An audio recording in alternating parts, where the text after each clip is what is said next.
Shred Ninja from the Confused Matthew forums recently put up a video about his top anime series, and that really inspired me to get off my ass and post one of my own, because I did make that other video calling out Confused Matthew for his rather limited view of the art form, and specifically holding up Inuyasha as the template for which he judges all of the series. At least that's what I got out of that little section, but I also mentioned some of my favorite anime shows in that video. I since would like to give you my whole top 10 list, which I'll do right now. Number 10 is Cmon, and this show takes place in a world where everyone is born female, and they choose their own sex as a teenager, pretty much, by going to a magical spring. And until then, they have the ability to control these huge flying machines that they can take into battle. And a huge war breaks out in this situation, and the series focuses not so much on the war, but on how it affects these little girls who are the only ones who can fight in it. And it has them all bearing some pretty big psychological scars by the end, which is kind of depressing, but also pretty true to life. And you can see this happening despite it taking place in such a fantastical world. And I really just appreciated how much thought went into this show, creating this whole different universe that it takes place in that has an idea that I've really never seen in anything else. And even though it does end up pretty depressingly, I definitely check it out. It's pretty neat stuff and gives you nice food for thought about what would happen if the situation actually existed. My one caveat to that is it throws you into events very fast, and you're pretty much just left to flounder around until you can come up with some idea of your own of how this world works and who this multitude of characters are. But after you've gotten the hang of it, it's definitely worth watching. Number 9 is Gao Geiger, which is your basic giant robot anime, at least for the first half. It features lots of people calling their attacks and coming up with some new last-minute solution to take care of the new ability of the villain of the week. But halfway through, it really matures beyond that into a very unpredictable story arc-based series in which you really are in suspense over how the heroes can possibly counter the latest power that the villains have shown themselves to possess.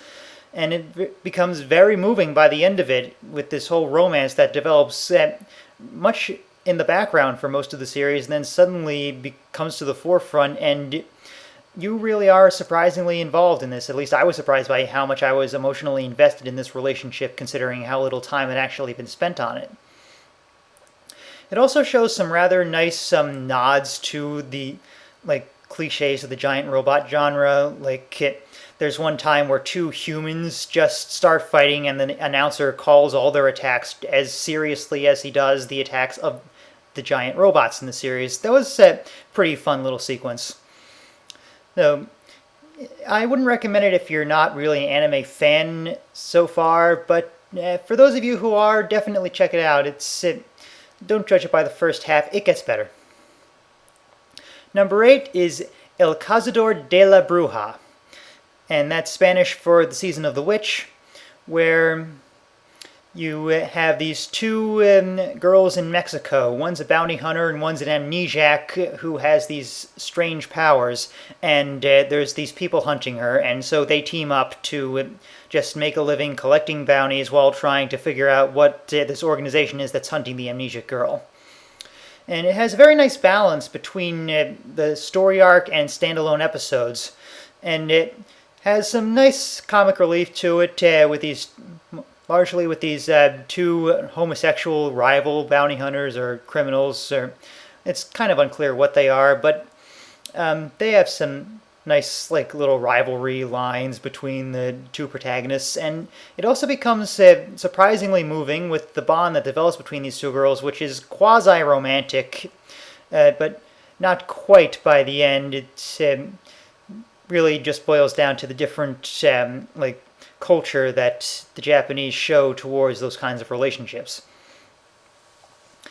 And number 7, Ghost in the Shell Standalone Complex. This is a franchise that exists as a manga, films, and in a TV series, and the series, the one subtitled Standalone Complex, is the one that I prefer out of all of them. It has very smart writing for an action-based series, has some great action scenes too, with lots of body parts flying and such, and wonderful music by the always great Yoko Kanno. And my one complaint about this show is sometimes it gets a little too complex for its own good. It really assumes the viewer will just pick up everything right off the bat, and it has no need to really clarify anything. I've seen shows that underestimate the audience's intelligence. This is one of the few I've seen that goes too far in the other direction, which makes it kind of tough to get into at times, but for the most part, when you have these like cyborgs beating the crap out of each other, that's pretty fun stuff, whether you understand what's going on or not, so definitely check it out. Number 6 is Noir.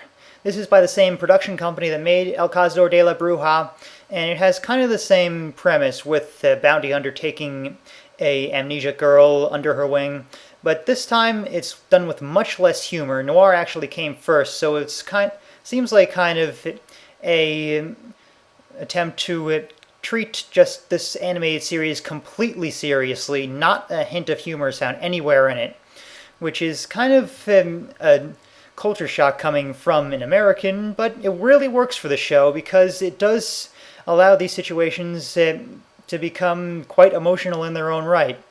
And the last 6 or 7 episodes in particular have some of the most moving stuff that I've ever seen in any kind of anime series. At least, and it was the most moving of all until I saw the number 1 show on my list, but we'll get to that in due time. Now that's the first half of my list. I don't really know how long this is going, so I'll just cut it off now so I can actually fit this thing onto YouTube in case I go over explaining the top 5. I'll see you in the next video.